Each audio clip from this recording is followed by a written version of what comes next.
I'm going to talk through, in a fair amount of detail, the findings from this study that I've been conducting with Susie Hulley and Serena Wright, who are sitting modestly in the front row. And I just want to start with a bit of background detail. So, if you were to read the 1968 Radzinovich report on the regime for long-term prisoners in conditions of maximum security, there is a copy of it in the Radzinovich library upstairs, what you find is what now seem like a rather extraordinary set of facts and figures. So, long-term prisoners were defined as those serving a sentence of over 4 years. Very long sentences were defined as 10 years or more, and only 2 prisoners had been in custody for a continuous period of more than 15 years. And when Cohen and Taylor wrote Psychological Survival, published in 1972, they commented that life sentences of more than the 9-year average were very unusual. And of course, those sentences in England and Wales are not at all unusual now. In fact, they're so common that they barely register. So at the end of 2010, there were over 2,300 prisoners serving indeterminate sentences of at least 15 years. And in the previous decade, the number of offenders who received a tariff of 15 years or more increased by 240%. And this table shows changes in the average minimum sentence given for mandatory life sentences in England and Wales. It excludes whole life tariffs over the last decade, and the pattern is very clear. So a steady but significant rise over a fairly short period of time. And to put this in rather different terms, quoting Phil Wheatley, who is sitting here, how we think about imprisonment is almost like a currency. And in the past, if you read in the newspaper that somebody had got a 20-year sentence, you all thought that was a very long time. And we've somehow managed to devalue that currency. We've got a different view about what is a long time. So a growing number of prisoners are serving sentences that a generation ago were considered highly unusual and barely survivable. And this development has generated quite a lot of unease among practitioners. So the first quotation here is from Anne Owers, the former Chief Inspector of Prisons, who warned that high security prisons and young offender institutions were becoming less stable, more difficult to run, and potentially more unsafe as a result of holding a growing proportion of men, often young men, serving very long sentences who may feel they have little to lose. And Michael Spur, interviewed for the Prison Service Journal, made very similar comments about a younger, longer-term population who, as he says here, don't buy into the system with the risk that that can lead to concerted disorder. Now, research in this area on the lived experiences of very long sentences is actually fairly sparse. So in the US, much of the attention has been directed at supermax prisons and life without parole, which is very different even from very long indeterminate sentences. And in the UK, most of the the spike in interest in long-term imprisonment was in the 70s and 80s. So in between that time and now, prisons have changed in a number of ways. They've become deeper, heavier, and tighter, i.e. more secure, more controlled, and more exacting.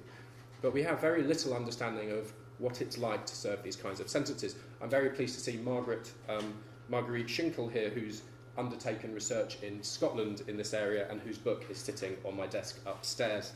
I recommend it. So our study is complementary to the research that Alison has just described, but our focus is not just on high security. We're interested in prisoners throughout the system who are serving life tariffs of 15 years or more, given to them when aged 25 or under. And we have 3 main research questions, or clusters of questions. So first, what are the main problems that these prisoners encounter, and how do they cope with them? So how do they make sense of their predicament? How do they think about time and the future? Existential issues about identity and change and so on. And how are all of these issues and adaptations determined or shaped by the phase of the sentence that they're in. Secondly, how do they adapt socially to the environment? So how do they construct a life for themselves? On what basis do they form relationships with other prisoners and staff? And third, how does the extreme nature of these sentences shape feelings about legitimacy? And what are the implications for adaptation and compliance? So today what I'm going to try to do is address mainly questions 1 and 3, with rather less given to question 2 for reasons that might become clear to you later. So this is a very large study. It's a mixed methods study involving very long interviews.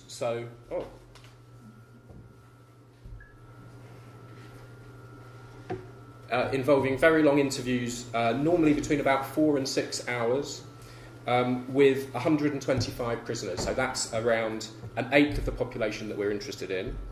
And we've sampled in a way that that's designed to capture people at specific sentence stages. This is for the interviews. So early, which we've defined as within the first 4 years of the sentence. Mid-stage, which we calculate by halving the tariff, plus or minus 2 years. And late stage, which we consider to be 2 years before the tariff point onwards. Although it turns out there's a very big difference between being being near to your tariff point and close to release, and being way over your tariff point and still in high security. So we've tried to factor that into some of the quantitative analysis. Now, because sentences of this kind were much less common 15 years ago, there is a slight methodological flaw here, in that the prisoners coming towards the ends of these kinds of sentences might not be directly comparable with those who are at the beginning. They may be a more serious or specific subgroup than those entering the system now. One of our hopes is that we'll be able to re-interview people 5 years on, and to do that more than once. That will obviously depend on whether we can obtain funding, but that would make the study a proper longitudinal study. It's also worth me specifying that all of our interviewees, or all of those who I'm going to talk about today, are men. We've just started interviewing.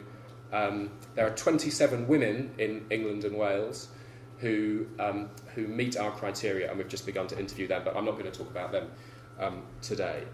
And we've also distributed questionnaires to all of the prisoners in each of the establishments that we went into who met our overall criteria, so regardless of what phase they were at.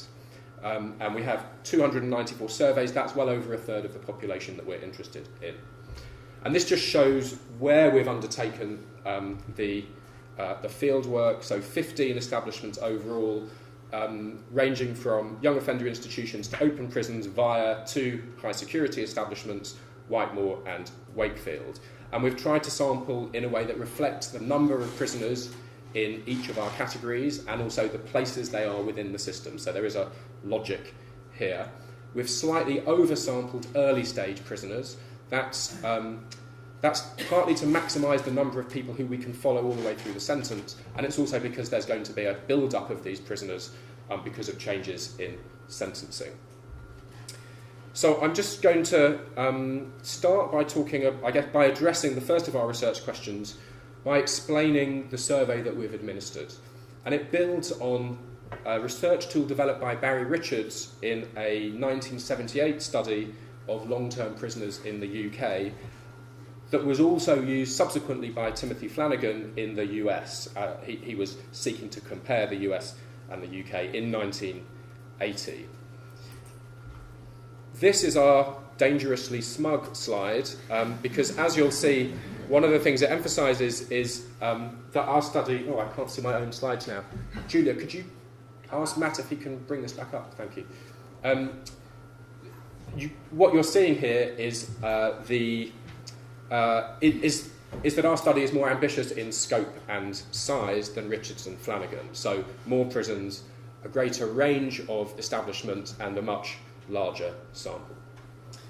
And it's also worth noting that we're looking at prisoners whose sentences are actually much longer than those in these previous studies.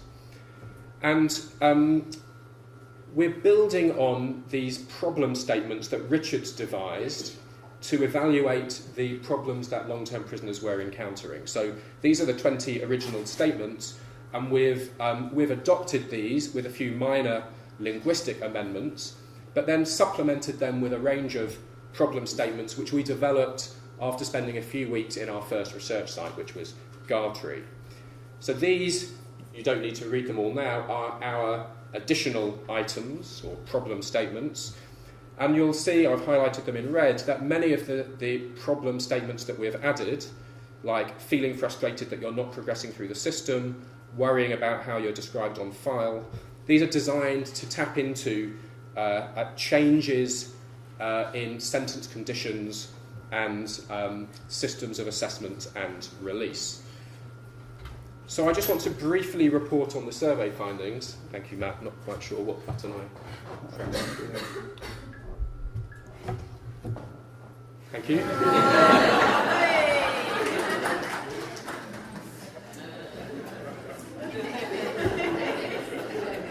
Matt's the hero of the day. So here you see the 5 most severe problems with our findings compared to Richards and Flanagan, but all we're showing at the moment is those problem statements that were in the original survey. And we calculate problem severity by asking prisoners how frequently they experience a particular problem, from never to very often, and how easy or difficult they find it to resolve that problem, from very easy to very difficult. So the overall severity score is a multiplication of those scores. So everything you're seeing on this slide is both experienced frequently and relatively insoluble as a problem.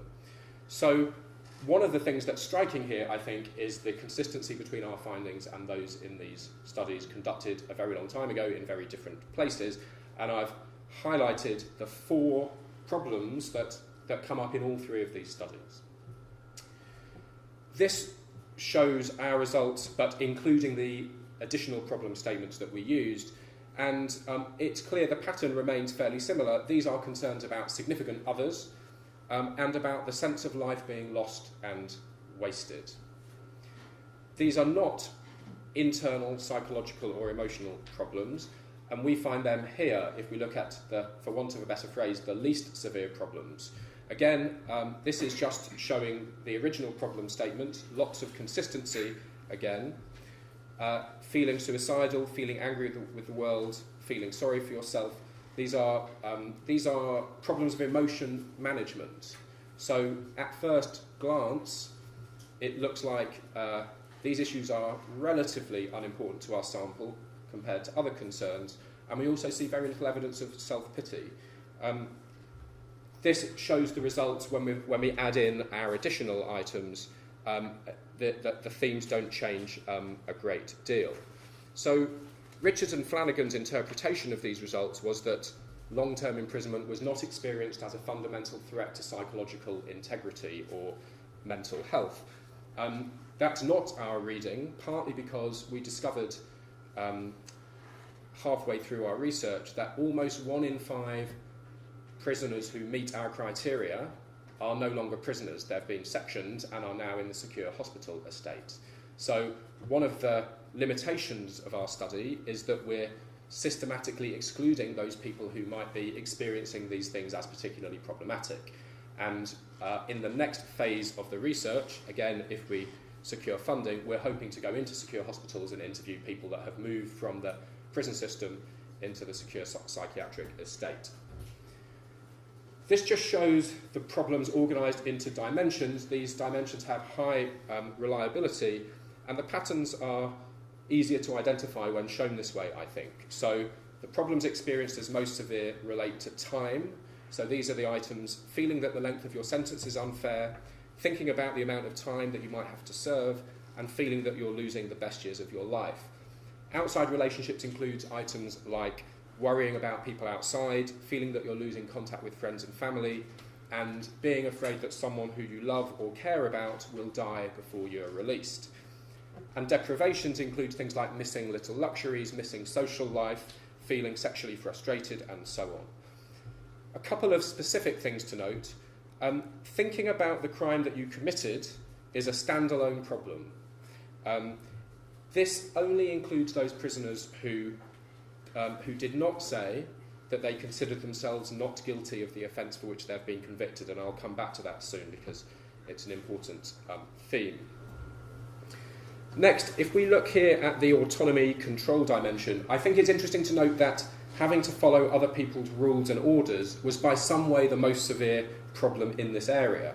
So it was ranked as the fourth most severe problem, whereas feeling that you have no control over your life, getting annoyed or irritated with other prisoners, and prison officers making life harder were rated as much less severe. So this is relevant to what I'll say later, but loss of autonomy is clearly highly frustrating, but this phrase, feeling that you have no control over your life, is probably too strong to capture what our prisoners are experiencing because they establish control locally, if that makes sense. I'll come back to that later. Second, prisoners seem to be differentiating between a general feeling of powerlessness and prison officer behaviour specifically. And third, while Gresham Sykes famously observed that the worst thing about prison is having to live with other prisoners, this does not seem borne out here in the quantitative data, so that was ranked 24th out of 39 problems. Richards divided his participants into two groups, early stage and late stage, and noted that there were few significant differences in the findings between these groups. And his conclusion was that imprisonment did not have progressive or cumulative effects. Our survey results show up relatively few significant differences between prisoners at different sentence points, but there is a general pattern of diminishing severity by sentence stage, particularly for the dimensions deprivations, autonomy control, and time. Again, our interpretation is not that the impact and painfulness of imprisonment is negligible or unwavering over time. As I'm going to come on to explain, our qualitative data suggest that the experiences and preoccupations of these men change considerably over time, and they undergo very fundamental shifts in self-identity that both result from and help them to alleviate the problems that they are encountering. In other words, if it can be said that that the problems of imprisonment are not experienced as increasing over time, that's because the impact of the sentence and its ongoing burdens is to alter these men to their core, to change fundamentally who they are. A few details about the survey sample. The majority, 56%, are in prison for the first time, and of those who have been in prison before, 40% have only been in once before. So this is not a group with a great deal of prison experience. Second, if you look at age at sentence, what you'll see is a fifth was sentenced when aged 18 or under, and well over 60% when aged 21 or under. So even though we've sampled sentenced when 25 or under, the majority of our survey participants were in that sort of younger range there. I think the other thing to highlight is that almost 52% of our sample say that they've been convicted under joint enterprise. Alison mentioned this earlier. Joint enterprise applies where two or more people commit an offence with common purpose, with both the principal party, who carries out the substantive offence, and secondary parties charged with murder, with the latter prosecuted and punished as if they were a principal offender. Lawyers among you may take issue with this, but that's the simplest explanation. I'm looking at Nicky Padfield.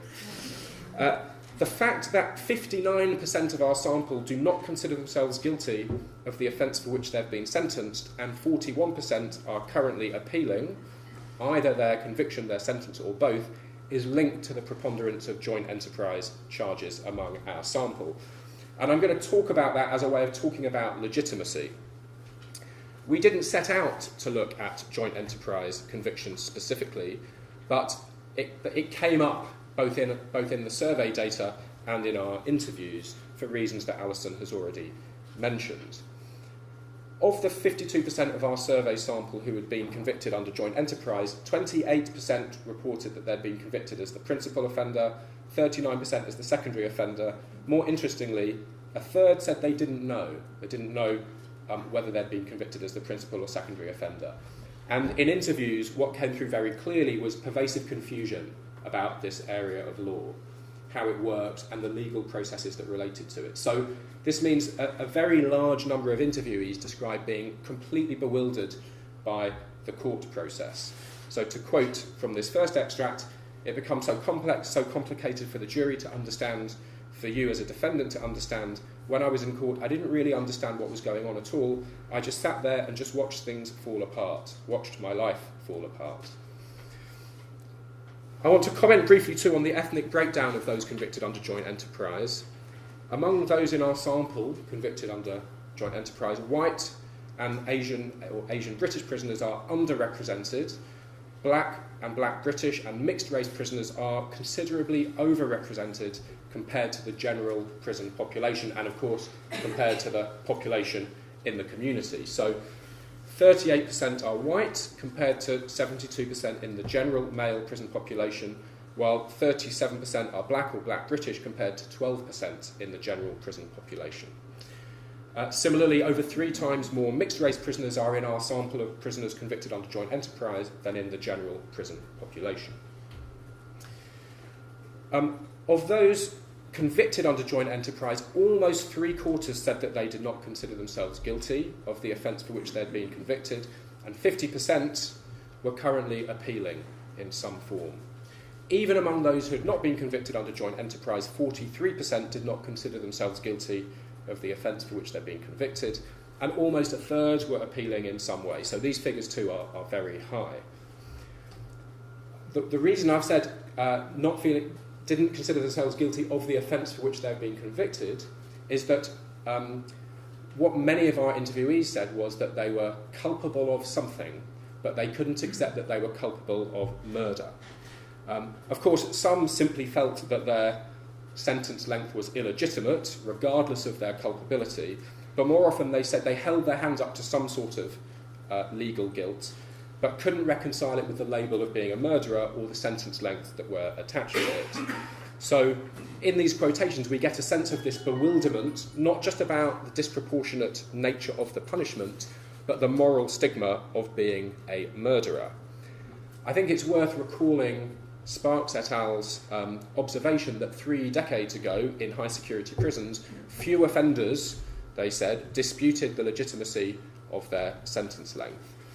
Many of our interviewees they recognised the right of the state to punish them for what they had done, but considered the tariffs attached to mandatory life sentences to be grossly disproportionate. And it might be that accepting moral guilt is harder when sentence lengths are so long, because the sentence length in itself implies a kind of a form of heinous intent that felt very much at odds with what they felt themselves to have done. So all of this points to a large proportion of prisoners confused and embittered about the most basic terms of their confinement, particularly BME prisoners, many of whom said to us that they felt that joint enterprise was being used as a kind of indiscriminate vacuum cleaner with little regard for natural justice. What's interesting to us then is that levels of self-declared compliance are relatively high. So if you look at disagree and strongly disagree here, only 15% of those in our survey sample disagreed or strongly disagreed with the item, I'm completely compliant with the system, compared to 47% who agreed or strongly agreed. These figures don't vary a great deal if we break things down into sentence stage either. And on the whole, the basis of compliance was instrumental. So these were not prisoners who felt that they had nothing to lose, quite the opposite. Most were what I would describe as stoic, often highly frustrated, but willing to bite their tongues and suppress their frustrations because they recognised that this was the easiest way to do their sentence and the most effective way of being released near to their tariff point. What's striking here too is that once they got beyond the early stage of the sentence, they were quite quickly very future-oriented, i.e. oriented to a very distant future, and highly aware of risk of putting their release date in jeopardy. And in general, I'll come back to this, frustrations were channeled into forms that were safe, so education, legal appeal, and forms of spirituality and faith, which, as we've heard, may take dangerous forms, but were not intrinsically oppositional. So this may relate to what we discussed earlier, that expressing anger openly or frustration openly has become dangerous, so it has to be channeled into alternative forms. When they were non-compliant, in general this was not out of any kind of resistant intent, but because they were trying to find ways of dealing with their everyday pains or problems. So not having enough money to get by, boredom, or because of the fundamental pain of missing loved ones. So to quote from the second extract, the prisoners say, well, I comply with everything, I don't swear at officers or swear at anyone else, don't use things where I shouldn't be, and so on. You're taking a risk, but for me it's a risk well taken. What's going to be more difficult for me in 10 years' time when my parents pass away? It would be more difficult to me that I couldn't speak to them every day than screw up my parole for another, say, 3 years. In other words, what's important is maintaining family contact, even if that constitutes a risk. The other thing worth noting while we're talking about legitimacy and compliance is that most of our interviewees distinguished very clearly between what they often considered to be very illegitimate experiences of the criminal justice system, or the police and the courts, and then their experiences within the system and their experiences with staff. So very few seem to carry an anti-authority attitude across the boundaries of the prison. So here the prison saying that he respects officers because any misgivings about the validity of my conviction or anything like that, it's beyond the scope of the prison. It's not their responsibility. It's not their fault. So this is the summary of what I've just described. I'm not going to dwell on this, but that we found rather less opposition, resistance than we had expected, and this felt particularly surprising given the feelings of resentment about the fundamentals of the sentence and the conviction. What I want to do now is just to move on to talk about the ways that prisoners at different sentence stages seem to adapt to and cope with their predicament. So among our early stage interviewees, we found very high levels of shock, bewilderment, and as we see in this first quotation, undirected, unprocessable anger. A further theme was flashbacks and nightmares, so a kind of constant replaying of the murder event itself, a kind of unshakable imprint, and a kind of repetitive trauma about the brutality and enormity of what they themselves had done. And the fourth was what we're calling temporal vertigo. What we mean by that is the experience of being overwhelmed not by the offence, but by the sentence length being confronted. So one prisoner talked of his future flashing before his eyes, which I think conveys this sense of time kind of warping and falling away. And many of our early stage interviewees, they could not confront, they could not digest the length of time that they were facing, so they would often talk about the fact that they were serving a sentence that was longer than the number of years that they'd been alive, or that the recently born children of their friends would be their age by the time they were released. And that meant that, and because they struggled to think about the future, at this early stage, many of them described doing their sentence day by day, trying to kind of eat it up in small daily chunks, with very few aims or milestones beyond this initially. Accordingly, the three main adaptive patterns that were described to us were retreat, denial, and activism, essentially defensive ways of surviving an overwhelming present. So by retreat, we mean taking refuge from the present through drugs, alcohol, and so on. So such activities kept me away from the reality, says our first interviewee, or meant that I didn't think about a minute of the sentence, really. Denial involved not just refusing to think about the future, as I've already discussed, but conversely displaying a kind of guileless optimism about the predicament. So in this first quote, a prisoner who was at the start of a 26-year tariff talked rather breezily about the amount of time that he confronted. So before you know it, you're in Cat D, he says, thinking probably 25 years ahead of himself. Denial was also a means of grasping for hope in the face of a future that felt unbearable. It was a psychological defence against the reality of having taken a life with all of the moral implications. So I didn't want to have to accept that I took a human life. I couldn't believe I could be that person. or it resulted from a fear of rejection by family and friends, as we see in this final quotation. And other prisoners engaged in a more activist mode of denial, so appealed in a way that provided practical diversion, short-term goals and milestones and so on. But even this felt like a rather defensive position. So when we interviewed these prisoners, the interviews were rather short because any questions we had about the future, they didn't. The answer was, I don't have a future in prison. I'm appealing and I'll be released.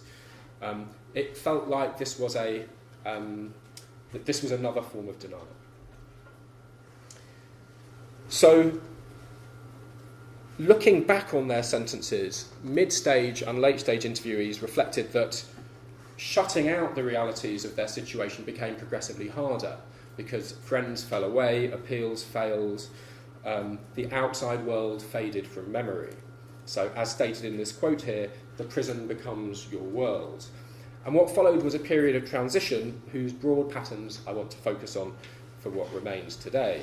Specifically on four main developments: the management of shame, the establishment of control over personal identity and future, over time, and over self and personal behaviour. So all of these marked a shift from a more defensive attitude to a more proactive adaptation to the sentence.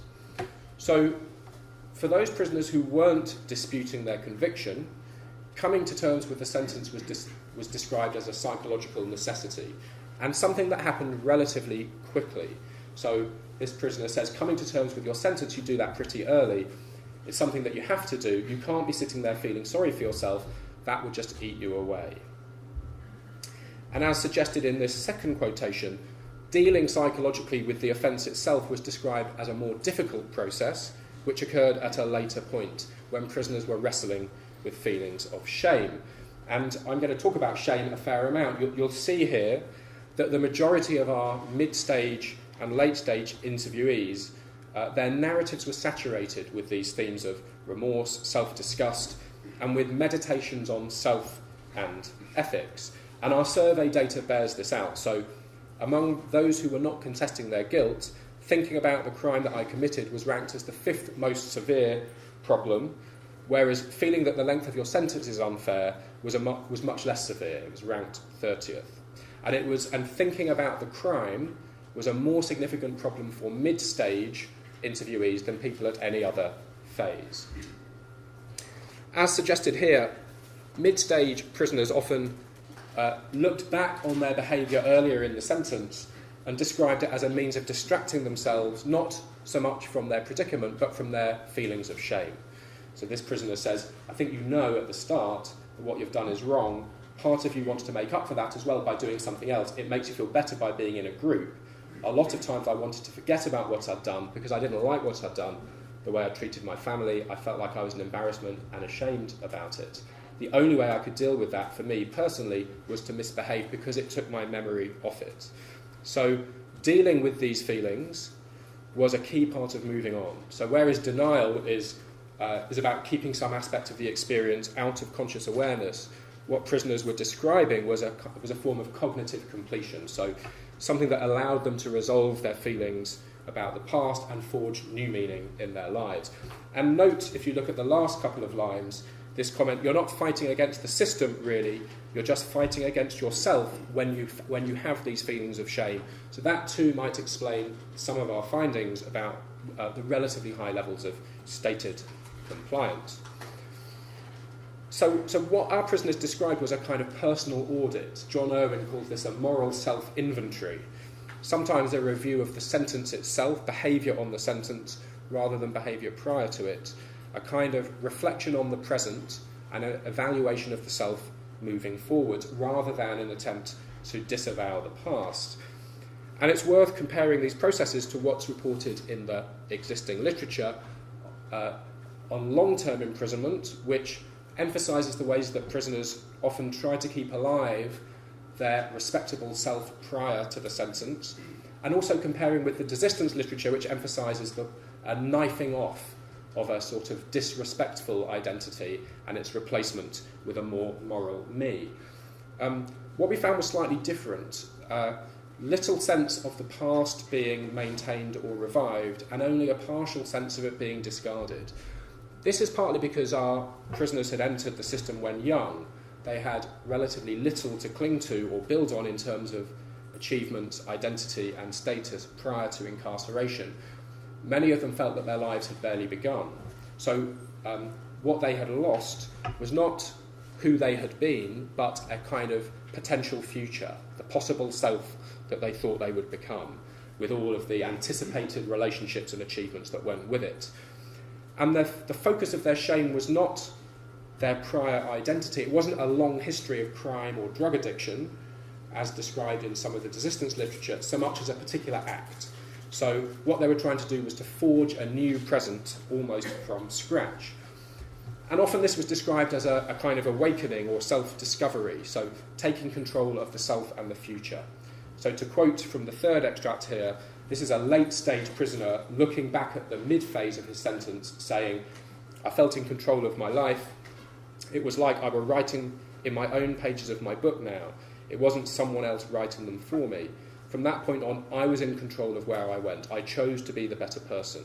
Started to accept that this had happened." Talks about making something your own, taking ownership, responsibility for the decisions that you make. So this does resonate with Shad Maruna's work and the work of others in the field of desistance. So a kind of shift from a passive to an active identity. But there are two key differences. The first is that this change in identity wasn't presented as part of a process of going straight. It was an end in itself. The second, to labour the point a little, is that the intensity of the change narrative was very often shaped by the offence itself and the feeling that since one life had already been wasted, there was a moral obligation to do good. So to quote here again, "All I can do is take the positives from this situation. A person of 19 years old died, and I could never ever take that back. The only thing I could do is change, make myself a better person, and obviously try and affect people in beneficial ways." So from quite an early stage, even when release was distant, most interviewees were future-oriented. As I mentioned earlier, this was sometimes to do with being compliant in order to progress through the system, but it was also a desire to make something of one's life. And it's worth remembering that feeling that you're losing the best years of your life and feeling that your life is being wasted were among the most severe problems that our group reported. So these sentiments and the drive to compensate for them were central in determining prisoners' adaptations to what they were going through. The third shift involved taking control of time, so moving from living in the present and doing time rather passively to using or controlling time with a focus on the future. As we saw earlier, time was the dimension of the sentence that our sample found most problematic. And time, of course, is the essence of imprisonment, both the serving of time and the loss of time, as Sapsford suggests. So time is something to be served, survived, lived through, he says, but in no sense lived, like a form of cryogenic suspension. And our interviewees reported this paradox, so recognising the preciousness of time, but also yearning for it to pass. So on the one hand, our prisoner says, time's just rubbish. On the other hand, it's the most precious thing. So it's like I'm in jail wishing my life away so I can get out to be with my family. And Sapsford notes that the long-term prisoner has to live with potentially no sense of direction, movement or purpose. Our findings suggest that these prisoners find ideologies and practices which have sufficient meaning to sustain them, and at the same time help them to manage or overcome some of the burdens of time. So here we get a sense of, this is prisoners talking about the early stages of the sentence, dead time, being stuck in limbo, treading water, or just surviving. So during this phase, time kind of washes over them. They remain in stasis. And activities like use of the gym, faith-based practices had therefore multiple functions. So through ritual and diversionary acts, they enable prisoners to tame, manage an endless present. Second, they could provide meaning, inner peace, ideological sustenance, so a way of mastering unwanted thoughts and transcending the environment. And this sense of control over time and self is crucial. So mid-stage prisoners recognised that they had rather little power, but they found ways of exercising self-determination within a more localised sphere. And again, the survey data is quite instructive. Feeling that you have no control of your life was rated the 14th most severe problem among very early stage prisoners, but 22nd among mid-stage prisoners. So it was a progressively more soluble problem for prisoners according to sentence stage. In other words, they found ways of exercising control, and this was partly a process of recognising the limits of their powers. So the point of this quote is, this is a prisoner describing the way that he began to submit to those aspects of his situation that he couldn't control, while exerting control in the areas where he could. And again, this links to compliance, a recognition of that fighting the system was counterproductive, but one could control reactions, emotions, and so on. Robert Johnson has used the term mature coping to describe what long-term prisoners develop, and it's certainly resonant here. Our mid and late-stage prisoners talked often in rather glowing terms about their own maturation process, sometimes as if they'd become almost superhuman, as we see here. And this is consistent with the literature on post-adversarial growth. So that's the phenomenon of positive change and an enhanced sense of meaning following sort of disaster, personal or natural disasters. And again, the survey data provides some corroboration here. This shows the percentage of prisoners agreeing with a selection of statements, and you can see that by sentence stage, an increasing proportion agree or strongly agree with a range of items indicating increasing emotional intelligence, mental health, respectfulness, stability, and so on. So Robert Johnson interprets this positively, i.e., it's a sign that prisoners develop emotional skills that help them on release. Again, we would like to be rather cautious because many of our accounts implied a kind of hardening of the self, so an excess of self-control or an emotional remoteness.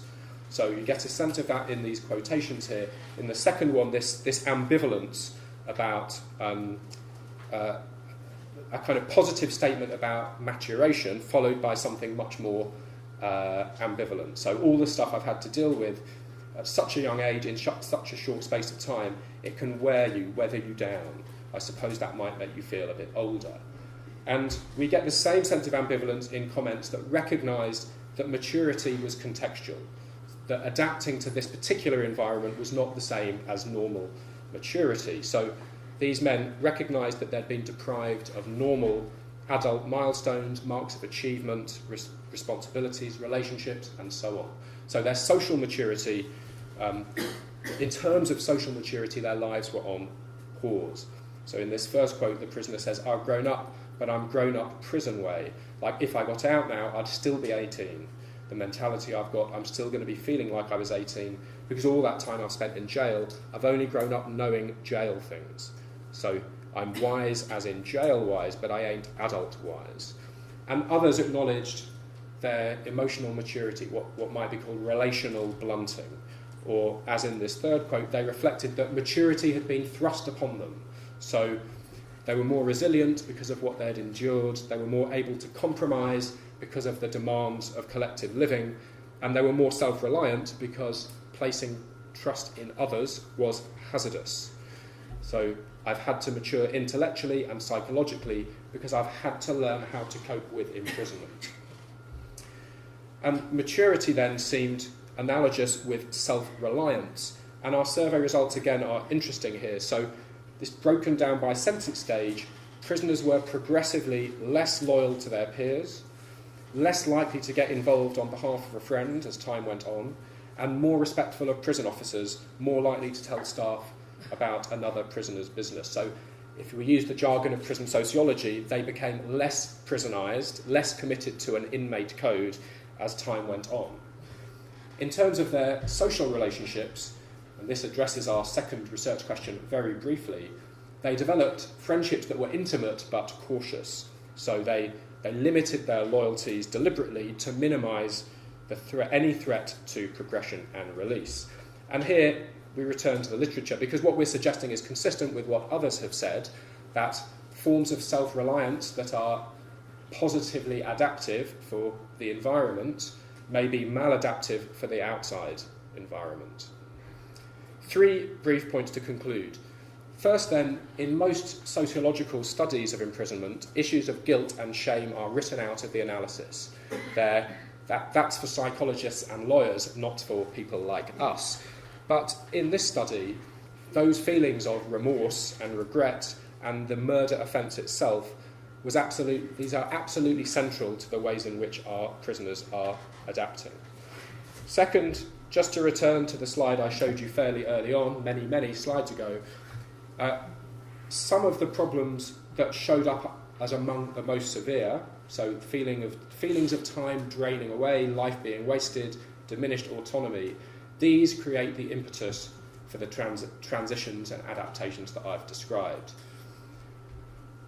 Second, and finally, the impact and intensity of these feelings and the need to manage them meant that compared to prisoners in previous studies that I've been involved in, they were much less concerned with the prisoner's social world, that much of what they were doing was adapting psychologically. Their concerns were existential, so their adaptations were individual rather than social. It was about meaning-making, moral reconciliation, and changes in personal identity. I think that's the place to stop. Thank you.